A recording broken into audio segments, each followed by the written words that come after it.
Your starting lineup for tonight's 35-lap A main event, the 11th Annual Canadian Sprint Car Nationals, brought to you by Aero Express. Starting 30th at a Saint-Germain, Quebec in the Burt Transmission. RacingStock.com, AA propane number 422, it's Etienne Girard. Starting 29th out of Stephentown, New York, the Reifenberg Contracting Sykes Enterprises number 90 is Matt Tanner. Starting in 28th, the best appearing car here tonight out of Harding, Pennsylvania, the Mechanical Service CSI Insurance. Car number 79 is Jordan Thomas. Starting 27th out of Delphos, Ohio, in the Dancer Logistics S&S Volvo, car number 4090, it's Sean Dancer. Going off 26, winner of the Little Feature at a Caster Center in the KT Tobacco Six Nations Bingo, Jerome Brothers Markets, car number 19, it's Corey Turner. Starting 25th out of Joyceville, Ontario, in the Gillen Trucking Draper Doors, car number 42W, it's the Joyceville Jet, Rick Wilson. Starting 24th out of Lancaster, New York, the Gordon Automotive, Totally Tools, Get Some Graphics, 00, it's Dane Lawrence. Starting 23rd out of South Onondaga, New York, the Fellows Trucking, Peter Painting, Panther Frameworks, car number 53, it's Sean Donath. Started upside down in the hot lap, starting 22nd here tonight out of Ontario, New York, the Wilkins RV North Coast Performance. Car number 45, it's the Cobra, Chuck Hebing. Rolling off 21st out of Cloverdale, Ohio, the M&W Construction, K&L Ready Mix Miller Construction, number 17, it's Jared Horstman. Going off 20th out of Auburn, New York, the Philtrack Corporation, Laskus Restaurant, car number 51, Flying Brian Howland. Starting 19th out of Alden, New York, the Airport Collision, car number 49K, it's the Straight Shooter, Scott Kruder. Going off 18th out of Sunset Hills, Missouri, in the VacuWorks, car number 05, it's Brad Loyette. Starting 17th out of Montrose, New York, the J.E. Pistons, Carrillo Rods, King Motorsports, number 5B is Justin Barger.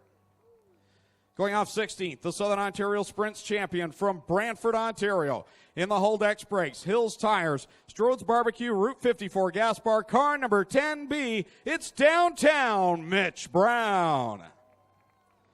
Going off 15th out of Victoriaville, Quebec, the Garage Bilodeau Entrepot Victro Subway, car number 123, it's Jan Bilodeau.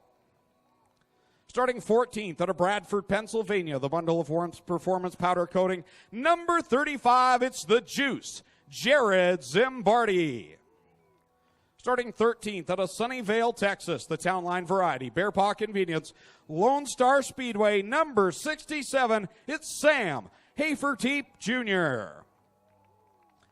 Going off 12th, the fastest qualifying Canadian here tonight out of Scotland, Ontario, on the Bradshaw Fuels, Oshwegan Speedway, car number 47X, it's Dylan Westbrook.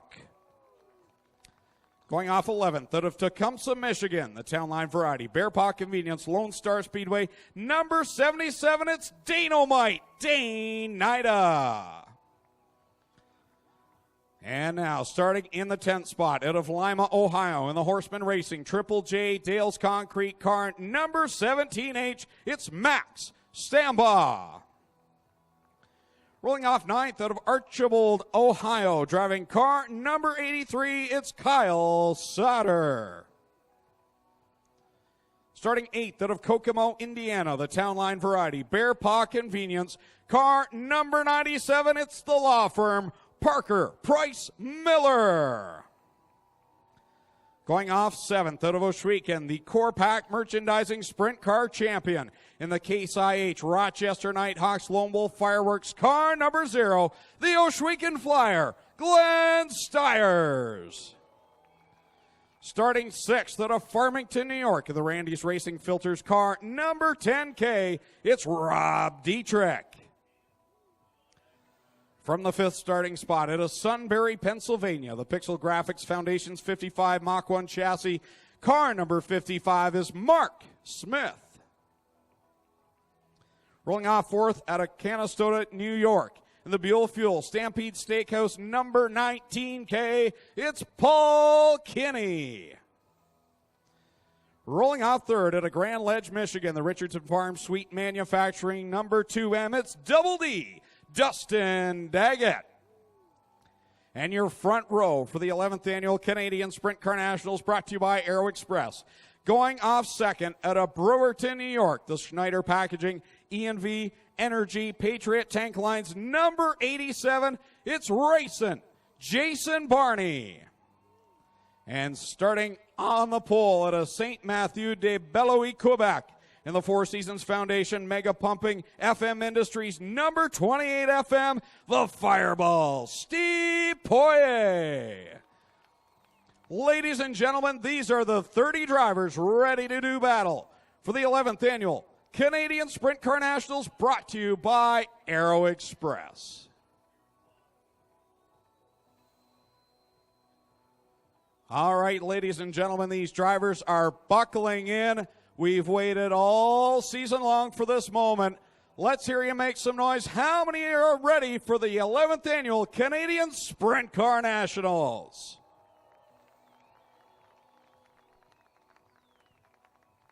Well, Rich, Tommy, Mikey, this has been another great night here in the Canadian Sprint Car Nationals. We've got the best of the best here tonight. We've picked our favorites, but I'll tell you what, 30 drivers, it's going to be hard to really know who is going to win this thing. Exactly, and you know, last night played out with a lot of the themes that we've seen over the first now 11 years of the Canadian Sprint Car Nationals, a fast lockdown racetrack with a lot of slide jobs. Tonight, the slick track plays in as we've seen it in years past. When the B-mains come out, the bottom line comes in, and it gets a little bit quicker as the night goes along, but that top groove's still pretty good. And even though there's names up front that we have seen finish in the top three before, look at the middle of the pack and some of the guys that were odds-on favorites coming into the week. Tommy, 35 laps to get it done. Sam Hafertepe, Parker Price Miller, Kyle Sauter, Dane Nida, these drivers are just waiting for the green flag to go forward. Yeah, and we saw Jessica Zemkin start 14th last year and get the win. If you look at row number 7 tonight, on the inside it's Sam Hafertepe Jr., on the outside Jared Zimbardi.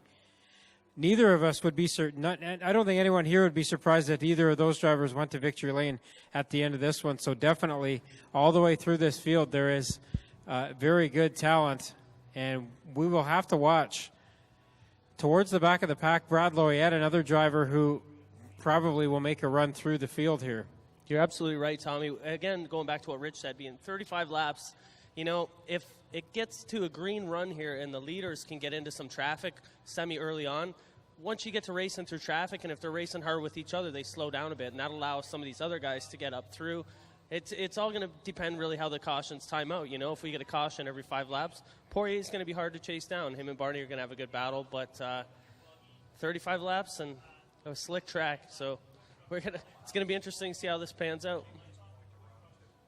We've seen long green flag stretches in this race. We've seen traffic during those green flag stretches often come into play here, and these races are often won in traffic. So that will be another thing to keep your eye on. The drivers who get through traffic the best are going to be the ones who finish near the front at the end of the 35 laps. You're absolutely correct. It's tough here. Once you get into the lap traffic, it seems like those guys either stick right to the bottom or right to the top. So whoever's got the best car and can kind of sneak through the middle and be able to put it where they need to be in the lap traffic might be the one that's going to get it done tonight. And Mikey, how critical is it when a leader has to work through that middle and they have to pull off the slide job? Now, we've seen slide jobs all night long that take probably 2 or 3 laps to be completed. When a lap car crosses you back over and drives back in front, and they have every right to. Oh yeah, absolutely. That's definitely tough sledding right there. But you know, when you're dealing with lap traffic, it works both ways. Sometimes the leader will get caught up, and you can catch up to him and maybe make a move on him. But the other most frustrating thing ever is when you're like, yes, I see they're about to get into lap traffic, and then the leader or the guy in front of you just squirts right through, and you get stuck up for a lap or two. So it goes totally both ways. Lap traffic can be your best friend or your worst nightmare. So it's all just a timing deal. You know, if it comes out in your favor, great. If not, you absolutely hate it. Shape behind the Strickland GMC pace truck. Everyone will file into line. Both drivers that clinched 7th and 8th spots, Glenn and Parker Price Miller, ended up falling back on those 7th and 8th starting spots, so critical for them to win the Triple Crown Showdown in the Northern Summer Nationals. Actually, Parker Price, had he not had that guaranteed starting spot, would have been 9th. So he only gained 1 position by using that provisional. Somewhat provisional, I guess, a benefited starting spot. Well, Steve Poirier back in 2006 broke onto the scene in his first full season of sprint car competition, winning the Canadian Nationals over Jason Barney, who was also in his first year. The following season, they ran 1-2 once again. Since that time, Poirier has added another win to his ledger, while Barney had another top 3 finish back in 2013. They're 1-2 for the start of this race. They've been 1-2 in ESS points all year, and they are ready to battle it out in just a couple of laps from the front row. But there's something to take care of first before that, Greg. The field given the signal. And they are going to spread it out and go 4 wide to salute you, the fans. Ladies and gentlemen, get on your feet. Next time by, they're going to be coming by 4 wide and fancy. Grab your hat, a program, whatever you got. Wave these drivers on. 30 of the absolute best going 4 abreast. This is the 11th annual Canadian Sprint Car Nationals, brought to you by Aero Express.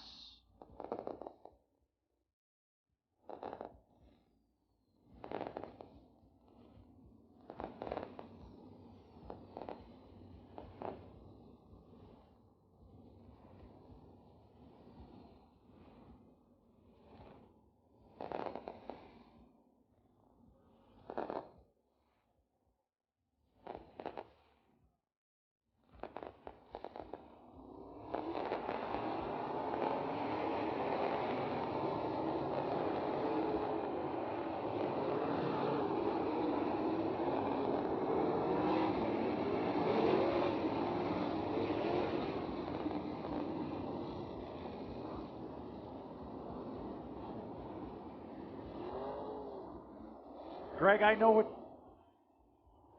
what you're going to say. Most of the fans that are here at Oshweek know what you're going to say, but your words are never more true than they will be here in the Canadian Nationals. White flag being displayed this time by from Dale Shuneman. Next time by, we're going green flag racing.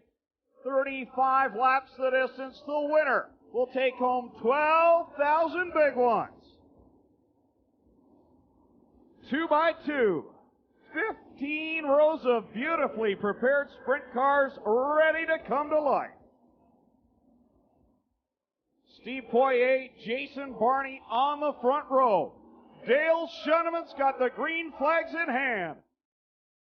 Ladies and gentlemen, you came looking for a show. Well, here you go. Let's end all the anticipation as we bring to you our feature presentation.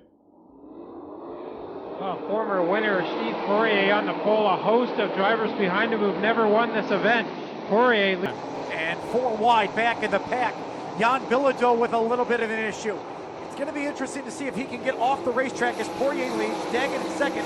The lap is complete, and Bilodeau's kind of in no man's land. Will he get off the track on the top?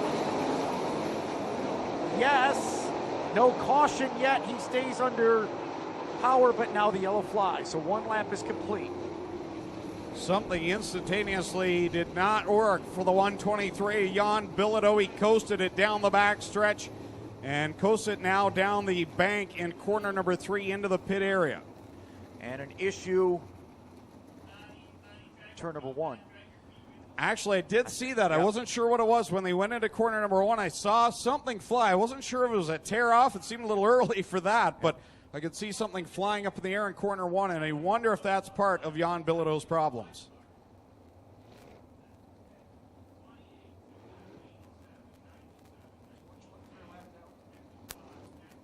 Well, 1 lap home, guys, so we will go single file for the restart.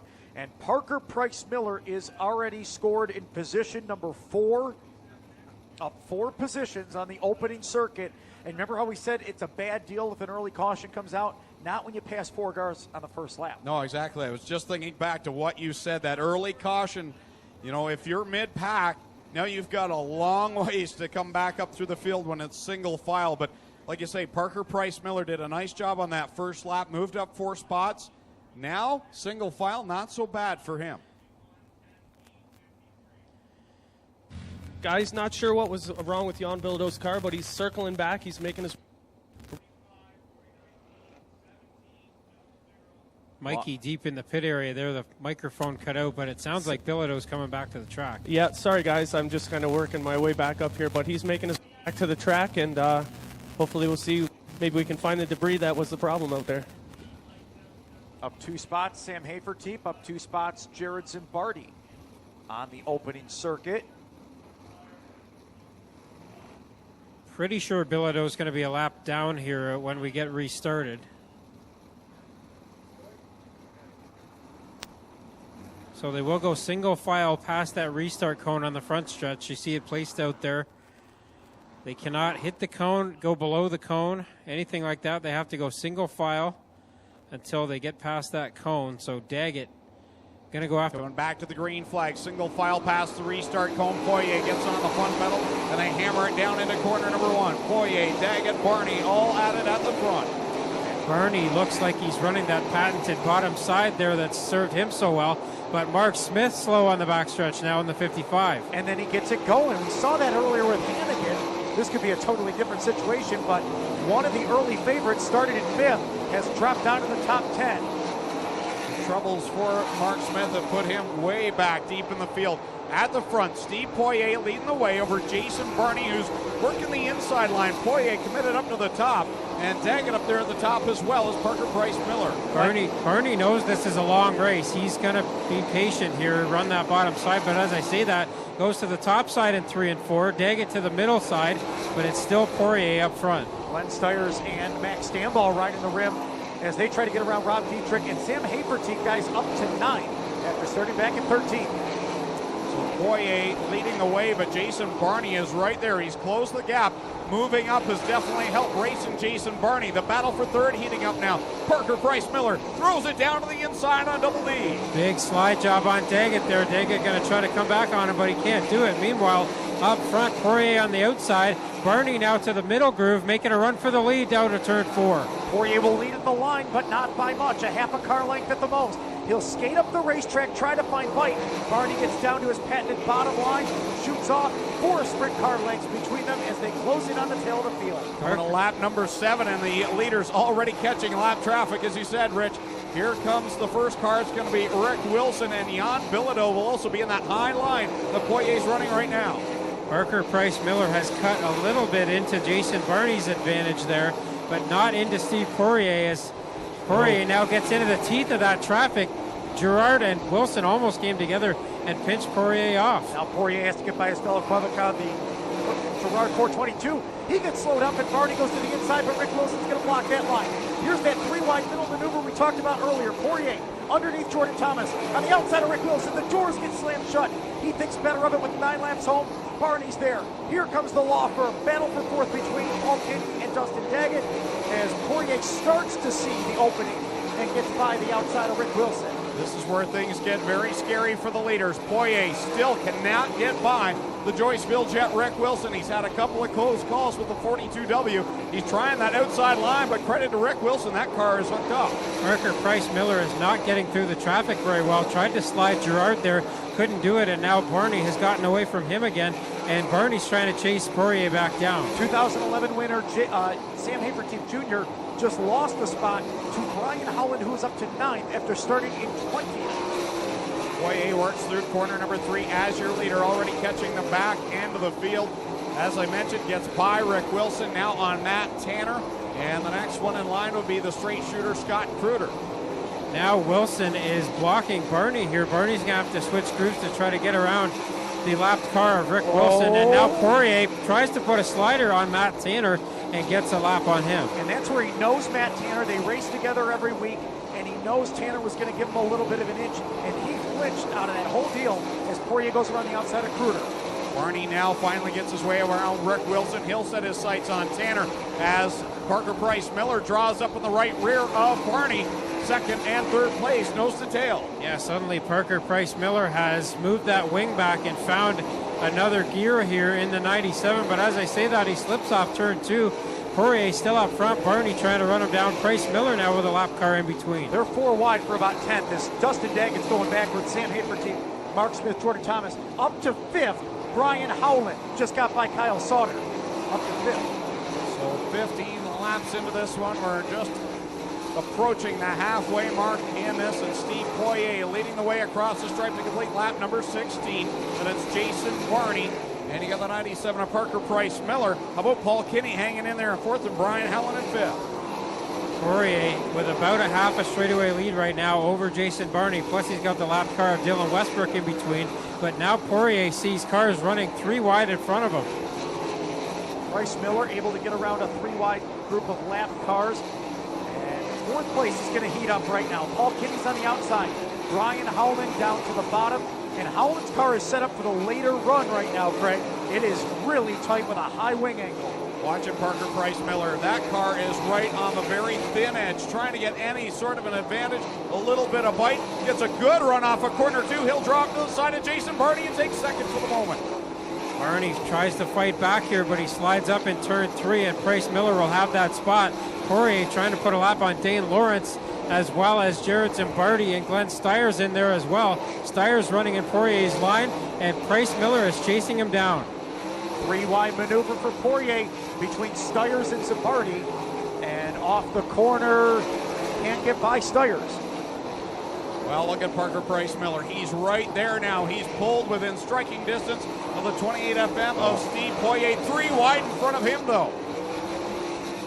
So still 3 wide. Those lap cars go. Price Miller trying to get around to make it even 4 wide here. Now they get sorted out a bit. Jason Barney starting to make a charge again. He's in the 3rd spot, goes through the middle of the team cars of Westbrook and Styres. And the battle for 4th, still a pretty good one. Paul Kinney down on the inside. Brian Howland trying to ride the rim. And they are a good distance over Mark Smith in 6th, and they're side by side for 4th. It's just like Christmas. So many great battles to watch. You don't know what to unwrap first. It's exciting to watch. There's the battle at the front. You got Jason Barney, Parker Price Miller in the middle of it right now, going right back at it. The leader, though, has cleared himself a little bit. He's back to the back end of Jordan Thomas. 12 laps to go, and Brian Howland is still on the move here. He's to the back end of Jason Barney, looking for that 3rd spot. Heavy traffic, though, as they try to get around Gerard and Westbrook. That's a great battle. Howland almost had 3rd, and they're closing in on the 2nd place Parker Price Miller. Poirier keeps clicking him away and has a little bit of breathing room for about the next 2 or 3 laps, guys. How bad do these guys want some bite on the top side? They're coming awful close to the wall, especially off of corner 4. They're trying to find anything that isn't rubber down, dry, slick. Poirier's up there, and Parker Price Miller is even farther out on the outside, but he still cannot catch the leader. But he, as I say that, he dives low in corner 2. Yeah, he finally tried to put a lap on Dane Lawrence there, but now Lawrence fights back. Price Miller on that ragged edge there, trying to keep that thing going straight. Dustin Daggett about to get lapped. He and Sean Donath right in front of the leader, and they are running his line. He has not had to deal with that much. Surprised none of us picked the fireball, Steve Poirier. We should have known. The multi-time winner of this event running out in front, but here comes the law firm. He's closing the gap again. 8 laps to go, and Parker Price Miller's on the move. Jason Barney and Brian Howland are starting to reel in the top 2 as well. This one is not over yet. If Brian Howland could run his bottom line, he might have the quickest car. He just keeps having to run the top. He's up into 3rd now, and now he can't get back down to the bottom, so Barney might get it back. Howland not too bad out into turn 1 and 2, and now they split the lap car of Daggett. Meanwhile, Price Miller can finally see Steve Poirier again without some lap traffic between them. Howland takes 3rd away, gets by Barney. Price Miller only 2 car lengths behind Steve Poirier, and no lap traffic to speak of for Poirier for the next few laps. And here comes Parker Price Miller hanging it out on the cushion. We've run 29 straight laps, and yet the top 5 are all right there with a shot at winning this. Here comes Parker Price Miller, slides it down to the inside, can't cut in front of Poirier. And Howland's going to close in on both of them. Unbelievable, 5 to go. Wow, that was quite the move there by Poirier. Stayed in the throttle and kept Parker Price Miller behind him. And now they go through corner 1 and 2 again. Howland is catching both of them. And down at the lap car is going to be an issue for Howland running the bottom. So Howland's got to get by him right here, coming to 3 to go. Here comes Parker Price Miller. Got a great run through 3 and 4. He's right on the rear Nerf bar. He'll throw it back down in deep. He slides it up the track. Can he get in front of Poirier? He does, but Poirier comes back to the inside. And here comes Brian Howland, 3 wide for the lead. 3 wide for the lead. They're coming to 2 to go. Poirier's going to overcook the corner. Howland down to the inside. Side by side for the lead. Howland led the line. Who's got the lead? It's Poirier again now. Howland back to second. Price Miller on the charge again. Howland to the inside of Poirier, but now the lap car in between again. And Mark Smith is there as well. Mark Smith makes it a 4-car battle. White flag is out. Poirier led the line. Probably one of the most amazing sprint car races you'll ever see. Poirier leading the way. Here's Howland on the bottom side. Parker Price Miller right behind them. 3 cars battling out for the win. Here they come off of corner 4. Who's it going to be? Checkered flag in the air. The win will go to Brian Howland. Unbelievable. Howland beats Poirier, Price Miller, Mark Smith. 4 cars all stuck together at the line. Oh my goodness. Brian Howland wins from 20th.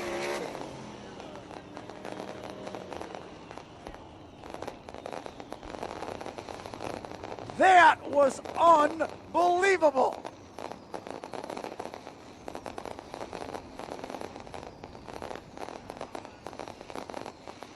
Brian Howland started in 20th place. The caution came out on lap 3, and without a caution, he drives to the front, takes the lead from Poirier with Parker Price Miller and Mark Smith breathing down their neck. The top 4 separated by 0.7 of a second. That is extraordinary. The top 7 guys were 2.7 seconds apart. Chuck Heaving drove up to 6th.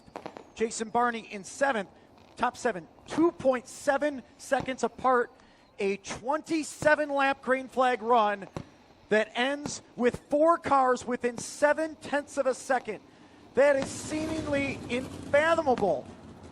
Brian Howland knew he had to force the issue, made a clean pass. Poirier tried to get by him. They banged Nerf bars off the final corner, and the 51 of Brian Howland had a guaranteed starting spot, but won the B main, came up through, and for his 3rd time in his career is a top 5 finisher, but most importantly, has his first career Canadian Nationals win. Simply incredible feature event here tonight. Ladies and gentlemen, if you enjoyed that finish, let's hear some noise.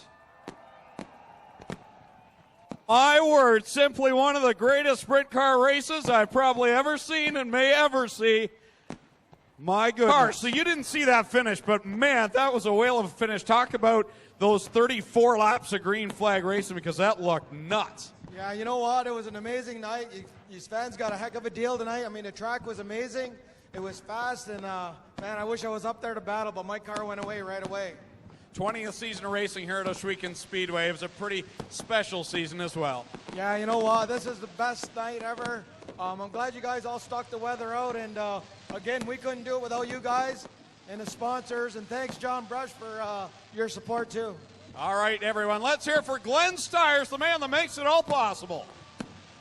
Brian Howland is good to go. He has cleared the scales, and he will be over here momentarily. We'll talk with our winner.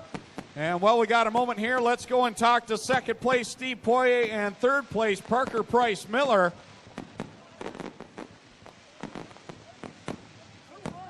Let's grab Steve Poirier here. Steve, an amazing finish at the line, an unbelievable fight. Lap traffic really gave you fits tonight.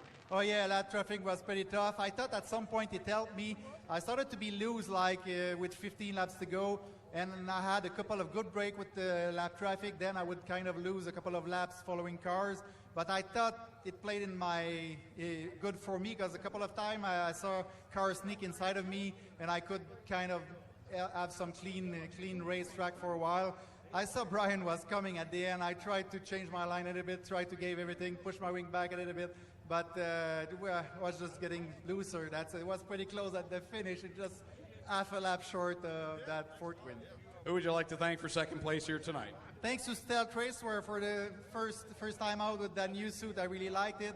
Thanks to Kevin, Rial, Luke that helped me this weekend, and great sponsor, Fondation 4 Saisons, Industrie FM, and Pompage Méga. Thanks a lot. All right, let's hear it for the Fireball. Steve Poirier, second place here tonight. And we'll grab the law firm, Parker Price Miller. Parker, we'll grab you out here, out in front so the fans can see you. Third place tonight. That was one whale of a battle at the front. What all did you see? Yeah, I didn't know I ran third until about 10 seconds ago. I thought it was just me and Steve out there, and I guess the 51 got us on the bottom. He came out of nowhere, but congrats to him. Congrats to Steve. That was one fun race. I'm sure it was fun to watch, but didn't really want to finish third. Was looking for a win, but still a good payday, and got a decent-sized trophy for third. You've had a pretty good run here at Ohsweken Speedway and the Hills Racing Team. Who would you like to thank? I just need to thank Miles Hill, Alex for letting me drive our car, everybody a part of the Hills Racing Team, Trevor and Cam, they were a part of my team today. We had 4 cars running, so it was pretty hectic back in the pits, but I need to thank all my guys, my dad for driving me up here, and just everybody behind the scenes. It's what's get us done. All right, let's hear it for Parker Price Miller, third place tonight here in the Canadian Sprint Car Nationals. Here's flying Brian Howland. He's got the car out here on the front stretch.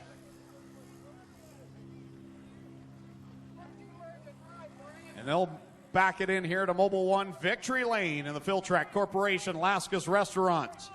Car number 51. Hey, Dale. Awesome. The $12,000 check from Aero Express is down here on the front stretch. Get out now? Yeah. Coming out. Here's your flavor. And a trophy taller than Tommy Googe waiting for the winner, Brian Howland. Okay, you're a little taller. He's it for Brian Howland.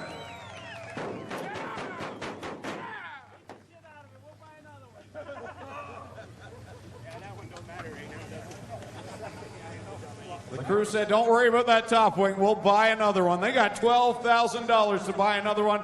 Hugs from the crew down here in Victory Lane.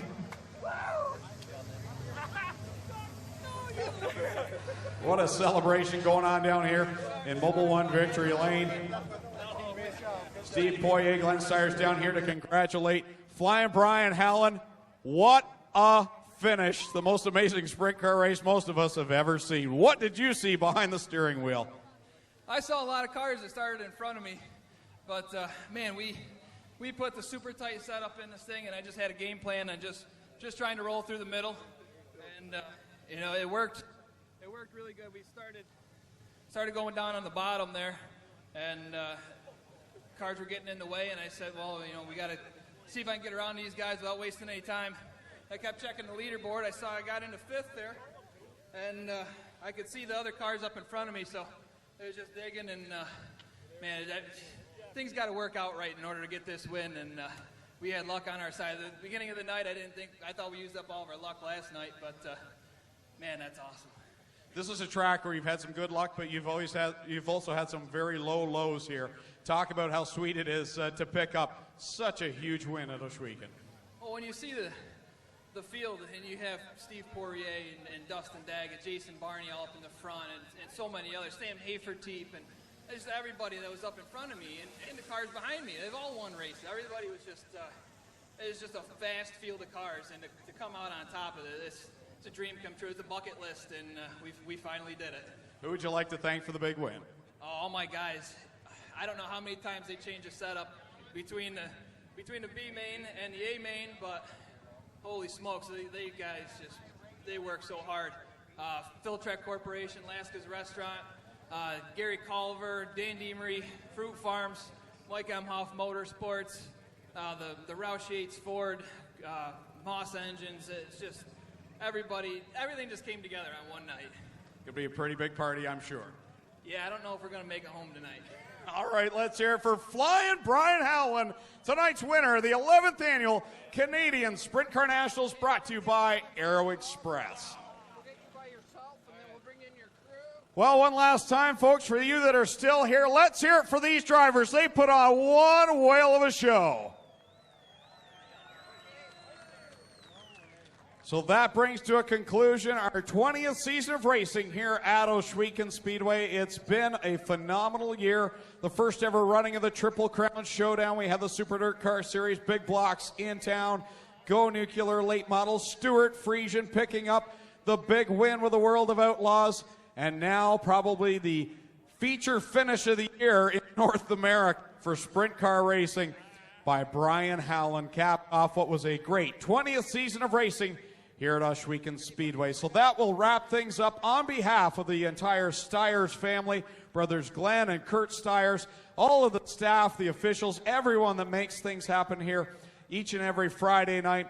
And on behalf of my co-announcers here tonight, Mikey Krutchka, Rich Vlack, Tommy Gooch, I'm Greg Kellnan saying so long. Thank you for making our 20th season so phenomenal. We'll see you right back here in May of 2016. Crew, guys, let's go. Get in there.